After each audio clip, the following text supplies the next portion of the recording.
La persona más peligrosa de este lugar no quiere nada de nadie. No encaja, no compite, no pide permiso. Y eso, aunque no lo notes, pone nervioso a todo el sistema. Imagina la escena con claridad. Una cafetería cualquiera, a cualquier hora. El sonido constante de notificaciones, cucharas golpeando tazas, risas forzadas. Personas encorvadas sobre sus teléfonos, deslizando el dedo sin parar, como si detenerse un segundo fuera peligroso. Parejas acomodándose para la foto perfecta, grupos hablando, pero sin escucharse, todos ocupados, todos conectados, y aún así, inquietos. Y ahí, en medio de todo eso, hay alguien distinto. Está sentado solo. No mira la pantalla, no revisa mensajes, no parece apurado. Tiene auriculares puestos, pero no para escapar del ruido, sino para entrar en sí mismo. Tal vez escucha filosofía, tal vez nada. Su cuerpo está quieto, su respiración es lenta, no observa a nadie, pero lo percibe todo. No está solo de esa forma triste que la gente teme. Está cómodo, presente, entero. No parece necesitar que alguien lo mire, lo valide o lo incluya. Mientras a su alrededor todos llenan cada segundo de silencio con estímulos, él puede quedarse ahí, sin huir de sus pensamientos. Y eso es raro, profundamente raro, porque la mayoría no soporta 5 minutos consigo misma sin distraerse. El silencio les pesa, les revela cosas que prefieren no ver, pero este hombre no está escapando. Está ahí, y eso cambia todo. Nadie lo señala, nadie habla de él, nadie parece notarlo. Pero si miraras con atención, sentirías algo extraño en el ambiente, como una incomodidad sutil, como si su sola presencia rompiera una regla invisible que todos los demás están obedeciendo sin saberlo. Porque mientras todos buscan algo afuera, él no está buscando nada, y nadie se da cuenta, pero todo el sistema le tiene miedo. Ahora detente un segundo y pregúntate esto con honestidad. ¿Por qué alguien que está bien consigo mismo incomoda tanto? ¿Por qué un hombre que no busca atención, que no persigue aprobación, que no necesita encajar, genera rechazo, sospecha o incluso burla? No hizo nada malo, no habló de más, no se impuso sobre nadie, y aún así, algo en su presencia descoloca, porque no encaja en la narrativa, porque no parece necesitar lo mismo que todos los demás. Y cuando alguien no necesita lo que el resto necesita, se vuelve difícil de clasificar y peligroso de ignorar. La sociedad sabe muy bien cómo tratar al que suplica, al que compite, al que quiere pertenecer, pero no sabe qué hacer con quien está completo en silencio, con quien no corre, con quien no mendiga afecto, atención o validación. Y aquí viene la pregunta que casi nadie se atreve a hacer. ¿Y si no es él el problema? ¿Y si lo inquietante no es su soledad, sino nuestra dependencia? No respondas todavía, porque lo que viene después rompe una de las mentiras más antiguas que nos contaron sobre estar solos.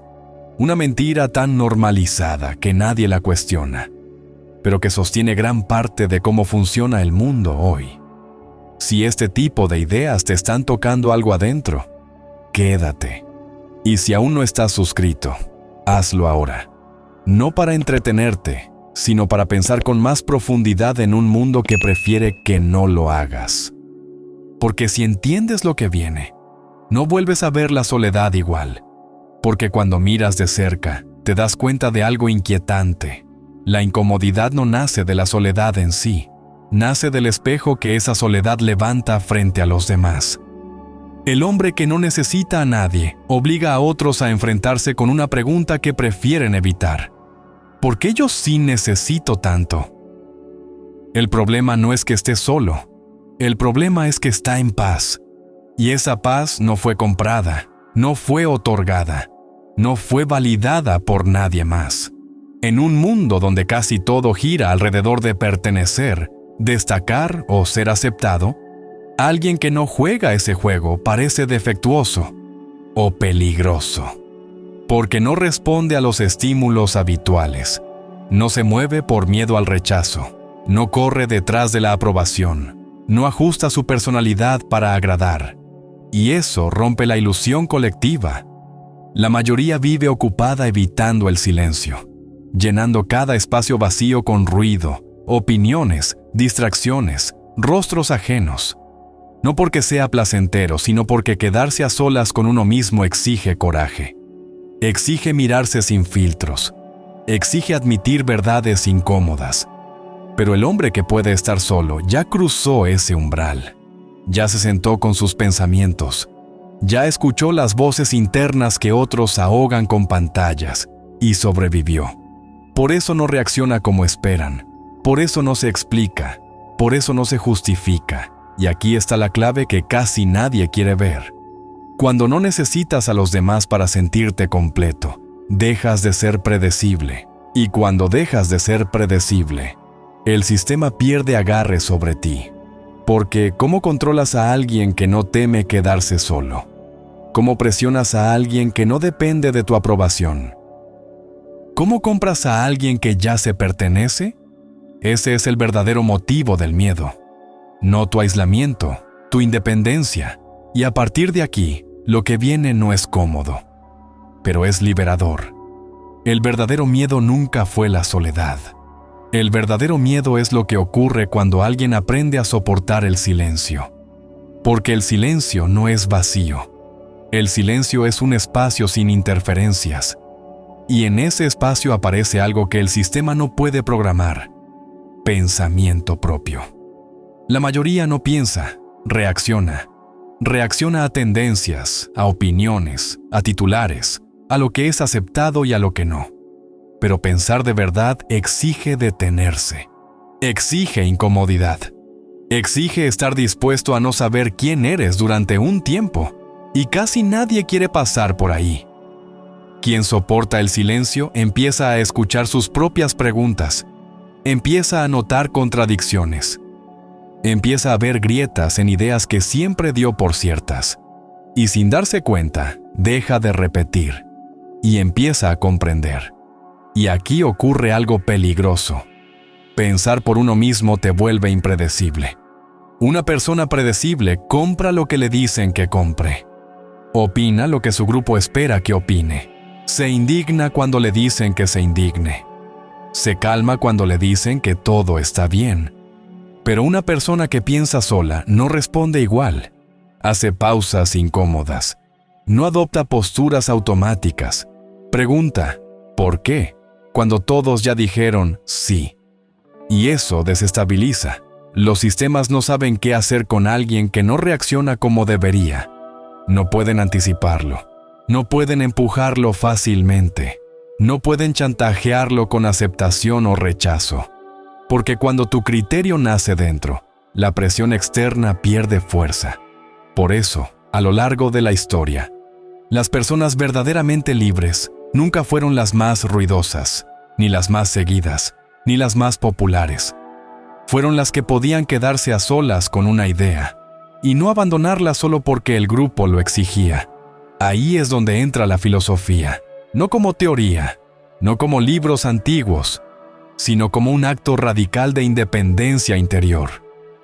Filosofar no es acumular conocimiento, es aprender a no obedecer pensamientos que no examinaste. Y un hombre que piensa solo no obedece bien. A lo largo de la historia muy pocos entendieron esto de verdad. No como una idea bonita, sino como una ley incómoda de la condición humana. Dos de ellos vivieron separados por siglos, en contextos completamente distintos, y llegaron a la misma conclusión desde extremos opuestos del poder. El primero fue Marco Aurelio, el hombre más poderoso de su tiempo. Emperador de Roma, comandante de ejércitos, dueño de todo lo que otros deseaban, y aún así, cada noche se sentaba solo a escribir para sí mismo.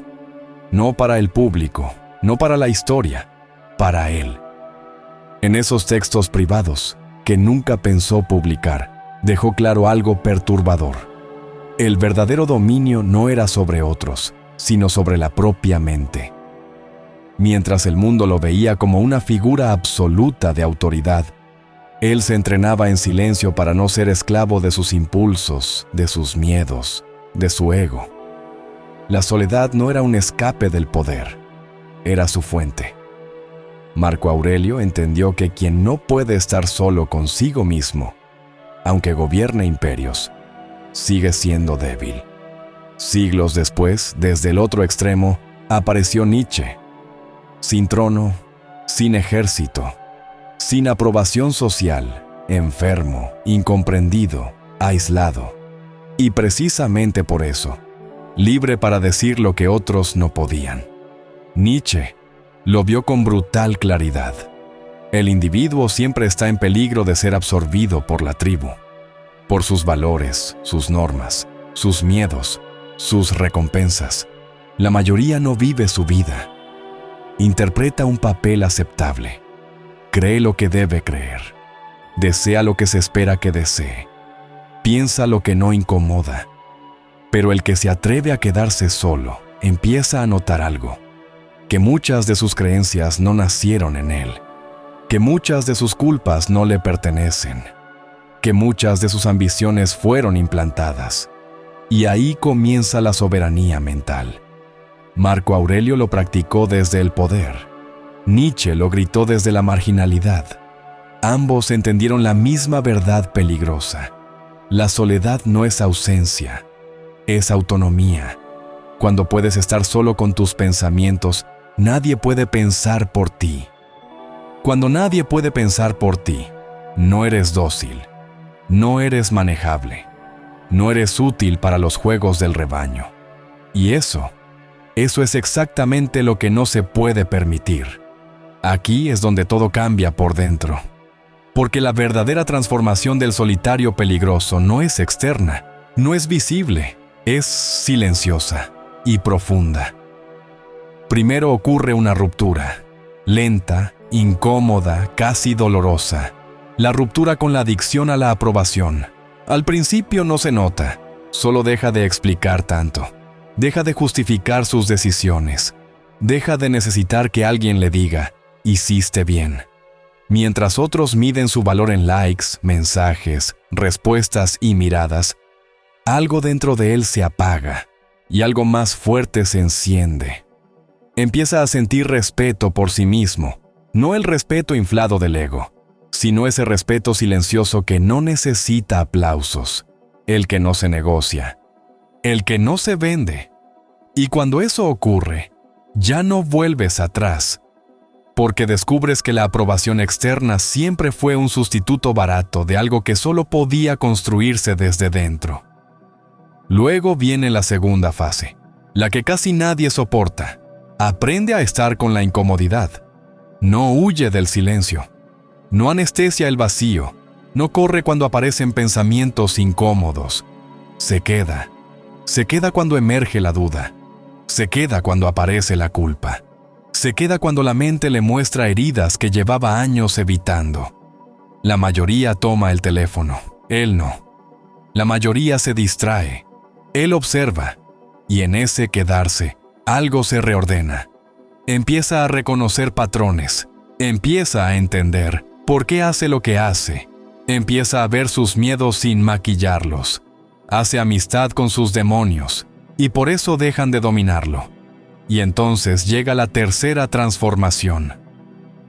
La más peligrosa de todas, se vuelve imposible de manipular, porque ya no teme el rechazo, ya no se desmorona si lo desaprueban, ya no ajusta su verdad para encajar, no puedes presionarlo con pertenencia, no puedes comprarlo con estatus, no puedes callarlo con vergüenza. Cuando alguien intenta controlarlo emocionalmente, lo nota. Cuando alguien juega juegos sociales, los ve venir. Cuando alguien intenta imponerle una narrativa, no entra. Pero esto no ocurre por accidente. No es un rasgo de personalidad. No es suerte. Es entrenamiento. Marco Aurelio no nació indomable. Se construyó en silencio. Cada noche, cuando el ruido del imperio se apagaba, hacía algo que hoy parecería extraño, incluso incómodo. Se sentaba a solas consigo mismo, sin público, sin testigos, sin máscaras, y revisaba su día como si fuera un campo de batalla interno. ¿Qué deseé hoy que no necesitaba? ¿Dónde reaccioné desde el ego? ¿En qué momento traicioné mis valores solo para agradar? No escribía para sentirse bien, escribía para verse claro. Eso era la revisión nocturna, un espejo sin indulgencia, un lugar donde no podías mentirte, aunque quisieras. Y aquí aparece algo clave, la disciplina del deseo. Marco entendió algo que hoy casi nadie quiere aceptar. No todo deseo merece ser seguido. No toda emoción merece ser obedecida. No todo impulso dice la verdad. Así que entrenaba su mente para distinguir entre lo que quería y lo que realmente necesitaba. Cada deseo examinado perdía poder. Cada impulso observado se debilitaba. Cada reacción comprendida dejaba de gobernarlo. Eso es autoconocimiento, no como concepto bonito, sino como arma. Porque cuando sabes exactamente qué te mueve, nadie más puede empujarte. Cuando conoces tus puntos ciegos, nadie puede usarlos contra ti. Cuando reconoces tus debilidades, dejan de ser palancas externas. Y aquí ocurre algo inevitable, algo que no se puede fingir. La gente superficial empieza a incomodarse contigo. No saben explicarlo, pero lo sienten. Tus silencios les pesan. Tu claridad los desarma. Tu calma les parece arrogancia, porque la mayoría se conoce solo lo suficiente para funcionar, pero no lo suficiente para enfrentarse. Y la gente superficial no soporta a quien se conoce, no porque seas mejor, sino porque tu presencia les recuerda todo lo que evitan mirar. Y esto es solo el comienzo. No porque sea agresivo, sino porque es consciente. Y la conciencia es el antídoto contra la manipulación. Este es el punto exacto donde el sistema pierde poder. Porque puede manejar masas inseguras, puede dirigir multitudes necesitadas, pero no sabe qué hacer con alguien que se sostiene solo. Por eso, recuerda esto, grábatelo. Cuando no necesitas aprobación, no te pueden controlar, y luego llega un momento del que no se habla. Un punto silencioso, pero definitivo. El punto de no retorno. Nietzsche lo entendió antes que muchos, y pagó el precio. Porque una vez que empiezas a conocerte, ya no puedes evitar la siguiente pregunta. ¿Estos valores que guían mi vida realmente son míos? Ahí comienza el temblor. Empiezas a mirar tus creencias como si no te pertenecieran del todo. Ideas que heredaste, miedos que aprendiste, culpa que absorbiste sin darte cuenta. Creíste lo que creíste porque así se vivía en tu casa. Deseaste lo que deseaste porque así lo celebraba tu entorno. Obedeciste porque te enseñaron que cuestionar tenía un costo. Pero ahora algo cambió. Ahora te atreves a preguntar, ¿por qué creo esto? ¿Quién se beneficia de que yo piense así? ¿Seguiría creyéndolo si nadie me estuviera mirando? Y esas preguntas no son inocentes, son corrosivas. Empiezan a disolver certezas que parecían sólidas. Aquí es donde muchos retroceden, porque es más cómodo vivir con valores prestados que cargar con la responsabilidad de crear los propios. Es más fácil obedecer que decidir, más fácil repetir que asumir, pero el que sigue ya no vuelve a ser el mismo. Porque cuando empiezas a crear tus propios valores, dejas de ser predecible. Ya no reaccionas como se espera, ya no deseas lo que te venden, ya no te indignas cuando te lo indican. El sistema ama a la gente predecible, al buen consumidor, al buen obediente, al que compra para llenar vacíos, al que sigue reglas que nunca escribió. Pero tú ya no encajas ahí. Dejas de comprar cosas que no necesitas para impresionar a personas que no te importan. Dejas de vivir según guiones ajenos. Dejas de sacrificar tu criterio para mantener pertenencia, y eso incomoda, porque ahora eliges, ahora decides, Ahora dices no sin explicarte demasiado. Nietzsche lo dijo sin rodeos. La persona verdaderamente peligrosa es la que crea sus propios valores, porque no puede ser dirigida como un rebaño, porque no responde a recompensas baratas, porque no se mueve por miedo. Aquí es donde te vuelves peligroso de verdad, no porque grites, no porque ataques, sino porque ya no funcionas como esperan. Y cuando eso ocurre, el mundo empieza a tratarte diferente. Aquí es donde todo se aclara o se vuelve insoportable para algunos, porque la mayoría vive atrapada en una confusión que no es inocente, una confusión que conviene que nunca resuelvas. Soledad y solitud no son lo mismo, pero te enseñaron a tratarlas como si lo fueran. La soledad es carencia, es sentir que falta algo. Es el vacío que pide ser llenado con personas, ruido, compras, distracciones. Es la ansiedad de no ser visto, no ser elegido, no ser necesario. La solitud es otra cosa, es plenitud. Es estar completo antes de que llegue nadie más. Es poder disfrutar de tu propia compañía sin huir de ti. Es silencio que no pesa, ordena. Pero el sistema no quiere que distingas esto. Porque una persona sola consume, compra para tapar el vacío, busca validación en objetos, en cuerpos, en pantallas, se mantiene ocupada, inquieta, dependiente. En cambio, una persona en solitud no está buscando, no está llenando huecos, no está reaccionando por necesidad, está pensando. Y alguien que piensa no responde bien a estímulos baratos. No se deja empujar por tendencias. No necesita que le vendan identidad. Por eso la solitud fue patologizada, llamada rareza, llamada antisocial, llamada problema. Porque si descubres que puedes estar bien contigo mismo, se cae un negocio entero. Se debilita una maquinaria completa basada en tu inseguridad. El sistema no teme a la soledad, la explota. Lo que teme es la solitud, la presencia, la plenitud silenciosa, porque un hombre pleno no es rentable.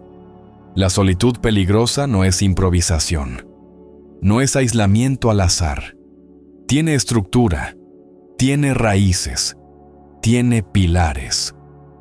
Y cuando estos 4 pilares se levantan dentro de una persona, el cambio es irreversible. El primero es la honestidad radical. La mayoría se miente para sobrevivir. Tú ya no. Te miras sin excusas, sin relatos cómodos, sin victimismo elegante. Reconoces lo que deseas, lo que temes, lo que evitas. Y esa claridad duele, pero libera. La consecuencia social es inmediata. Ves las mentiras ajenas con demasiada facilidad. Detectas actuaciones, percibes incoherencias, y eso incomoda, porque nadie quiere ser visto de verdad. El segundo pilar son los valores propios. Ya no vives con un código heredado. No obedeces por tradición, ni por miedo, ni por pertenencia.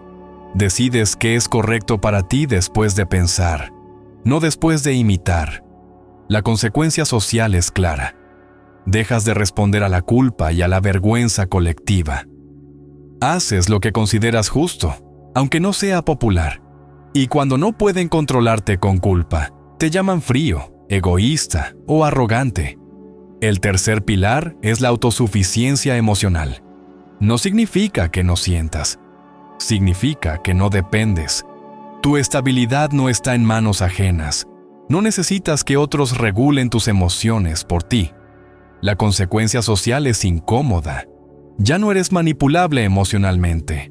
No te compran con aprobación. No te doblegan con rechazo. Y quien pierde poder sobre ti suele resentirlo. El cuarto pilar es el coraje intelectual. Te atreves a pensar lo que otros no quieren pensar, a hacer preguntas que incomodan, a seguir la verdad aunque te dejes solo por un tiempo. La consecuencia social es inevitable. Dices cosas que no encajan, no repites consignas, no te alineas automáticamente. Y el grupo siempre castiga al que rompe la ilusión. Estos 4 pilares hacen algo que pocos están preparados para aceptar. Te vuelven libre por dentro y extraño por fuera.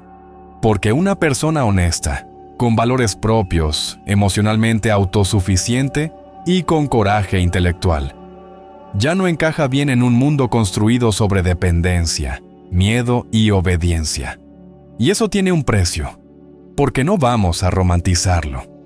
Este camino cobra, y cobra caro. Cuando empiezas a vivir desde la solitud peligrosa, la gente ya no te entiende. No porque seas confuso, sino porque ya no juegas el mismo juego. Tus silencios se interpretan como distancia, tu calma como frialdad, tu independencia como arrogancia. Te malinterpretan, te etiquetan, te reducen a palabras simples para no tener que mirarse. Y luego ocurre lo inevitable. Empiezas a perder relaciones. No todas de golpe.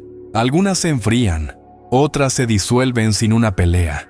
Otras se rompen cuando dejas de necesitar lo que antes compartían. Las personas que estaban cómodas con tu dependencia se sienten amenazadas por tu autonomía. No siempre lo dicen, pero lo sienten. Porque tu crecimiento expone su estancamiento. Tu claridad resalta sus contradicciones. Y no todos están dispuestos a acompañarte cuando dejas de encajar. Entonces llega la presión. Sutil al principio. Estás cambiando. Antes no eras así. Relájate un poco, luego más directa. Te estás aislando. Eso no es sano. Vuelve a ser como antes. Es el llamado del rebaño, no por maldad, sino por miedo. Porque tu libertad desordena la estructura. Y aquí está la verdad que pocos dicen en voz alta. No todos sobreviven a ser libres. Algunos regresan, se encogen. Vuelven a encajar para no pagar el precio. Pero el que cruza este punto ya no puede fingir sin romperse por dentro. Porque una vez que sabes, una vez que te perteneces, la jaula se vuelve visible y vivir viéndola es imposible de olvidar. Y aquí es donde se vuelve más claro, más aterrador y más real. La sociedad no teme al débil, no teme al confundido. La sociedad teme al que no depende de ella. Primero, la economía. Todo está diseñado para que necesites algo que no tienes. Compras para llenar vacíos que nunca existieron. Consumes para pertenecer. Gastas para impresionar. Y mientras lo haces, generas riqueza para otros. Pero alguien autosuficiente no compra, no gasta, no alimenta el ciclo. Ya no eres útil. Segundo, las jerarquías sociales. Los sistemas de poder dependen de que todos sigan un patrón predecible. Miedo, aprobación, estatus. Si no te importa ser visto, aprobado o elevado, no pueden empujarte. No puedes ser manipulado por miedo a perder posición, y eso los desestabiliza. Tercero, la política. Los gobiernos, las instituciones, los medios, dependen de masas moldeables. Opiniones predecibles, emociones manipulables, reacciones fáciles de anticipar. Pero alguien que piensa solo y cuestiona todo, que no vota por miedo a pertenecer, que no protesta por impulso, rompe el patrón, no se alinea, no obedece, no se vende. Y por último, la proyección psicológica. Tu libertad incomoda porque les recuerda su propia dependencia. Tu autonomía resalta sus carencias, su necesidad de aprobación, su miedo al silencio. Les devuelve la imagen de lo que no se atreven a hacer. Por eso los sistemas te prefieren dependiente. Por eso te presionan a encajar, a necesitar, a seguir. Por eso a tu independencia le llaman arrogancia, aislamiento, peligro. Y aquí está la verdad brutal que necesitas sentir. Tu libertad les recuerda su jaula.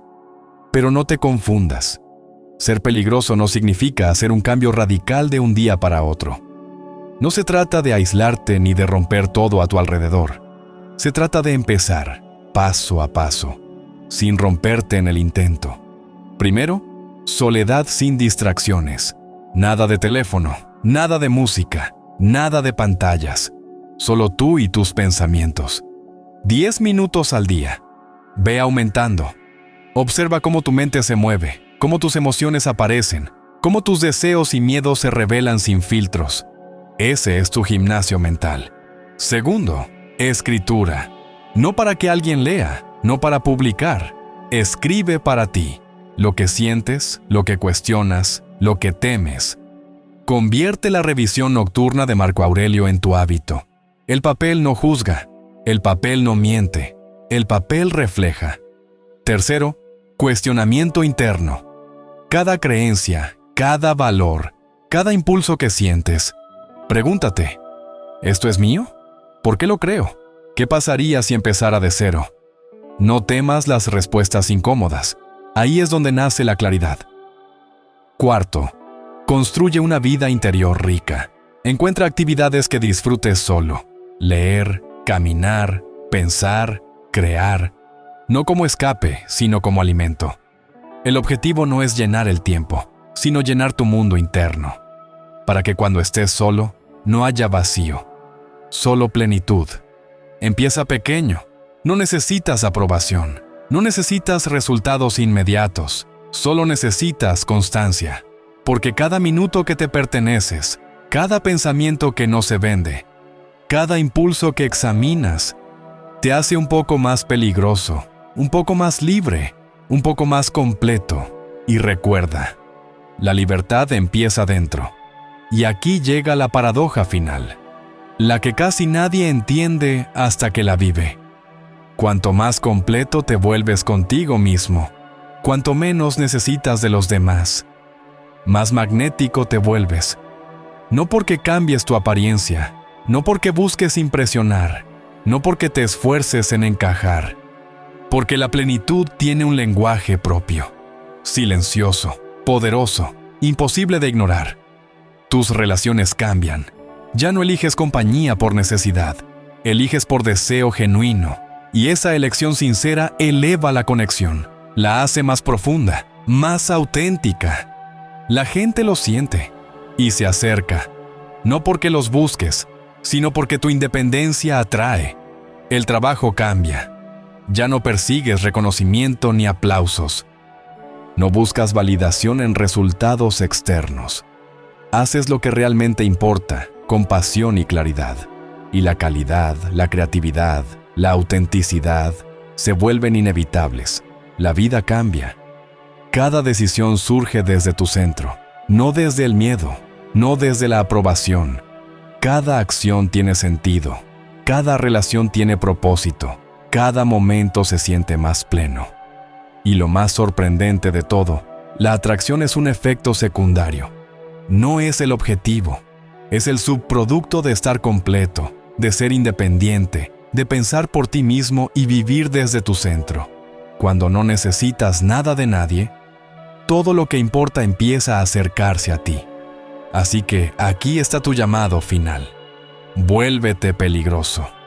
No peligroso en el sentido de herir a otros.